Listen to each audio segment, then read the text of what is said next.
Sa halagang 110 pesos, may ulam na tayo for today. So, magisa muna tayo ng bawang at sibuyas. Lagyan natin ng shrimp cubes. Bali, stock na po namin ang shrimp cubes, sibuyas at bawang. Hindi kasi kami nagpapawala nito kasi sa araw-araw na luto, ito ang kailangan natin. So, lagay natin yung kalabasa. Yung kalabasa na bili lang namin sa halagang 20 pesos. So, syempre, hiwain nyo into cubes.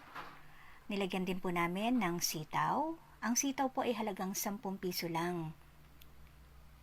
So, tamang-tama lang po yan sa dami ng ulam namin para po sa 2 tao. Actually, pwede pa nga siya hanggang 4 na tao itong ulam na to. So, pagkatapos natin gisa-gisahin, ihulog natin yung alimasag. Nakabili po kami ng alimasag sa halagang 50 pesos lang. Sapat lang po para sa ulam namin for today.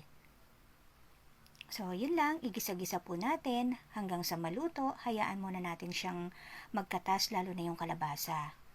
At ang gata?